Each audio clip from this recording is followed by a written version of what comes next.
Bien. Ce que vous allez faire par la suite, c'est utiliser des motifs pour remplir une des formes symétriques, là. Utiliser des motifs. On va voir comment choisir des motifs, parce qu'il y a des bibliothèques de motifs dans Illustrator. On va voir comment les redimensionner facilement, les repositionner, les tourner. Et puis vous terminerez en créant deux petits yeux et un museau sur les bestioles, et ça sera sympa. Ça pourrait être autre chose que des bêtes, hein, mais enfin tout le monde est parti vers des bestioles apparemment. Ça peut être...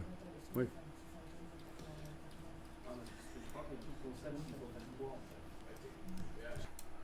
Bon, enregistrez votre document 2 fois de suite sous 2 noms différents, pour être certain de garder la première version, parce que si on commence à chipoter et que vous perdez tout, ce sera ennuyeux. Alors, les motifs, vous allez les trouver dans la palette nuancier notamment. Donc dans la palette nuancier, menu fenêtre nuancier, vous avez ici en bas à gauche une icône de bibliothèque, ça représente des livres.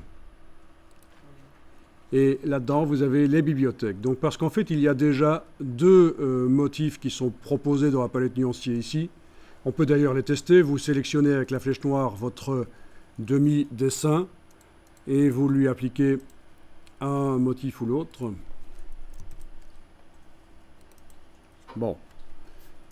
Mais ça, tout le monde les utilise parce que c'est ceux qui sont fournis avec les documents Illustrator d'origine. Donc on va aller en chercher d'autres.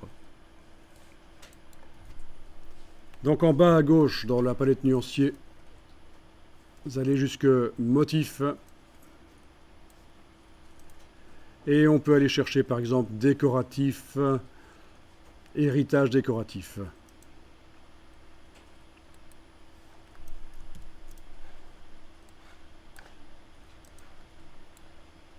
Alors les vignettes sont minuscules, mais vous savez comment on les agrandit par le menu de la palette.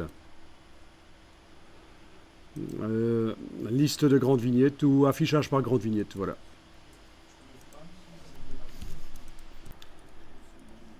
Donc testez les différents motifs. Certains sont transparents, d'autres pas. Bah, c'est toujours mieux que les 2 motifs de base.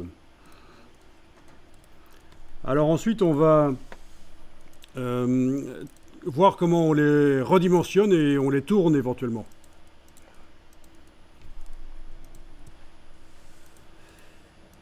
Alors, comment redimensionner le motif? Vous allez utiliser en fait les outils qui se trouvent ici. Vous avez la flèche qui tourne et vous avez l'outil de mise à échelle. Donc ces deux-là vont nous servir. Bon, je commence par leur dimensionnement. Je vais double-cliquer sur l'outil de mise à échelle. Vous avez toujours votre objet sélectionné.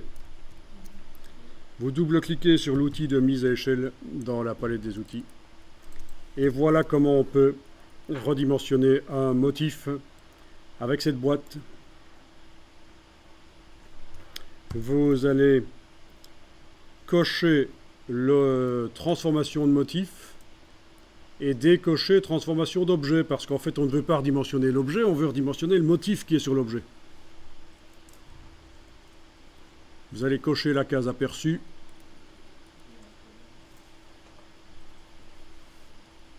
Et ici vous allez modifier, par exemple si je mets 200%, touche tabulation, voilà, on voit que ça agrandit. Si je mets 50%, touche tabulation, on voit que ça rétrécit. Donc ça, c'est modifier la dimension du motif. Ok. Alors, pour tourner le motif, il faut toujours avoir le demi-objet sélectionné. Et cette fois-ci, on va double-cliquer sur l'outil de rotation ici. Et il faut toujours être en configuration comme ceci, transformation du motif et pas transformation d'objet. Et voilà, et on tourne.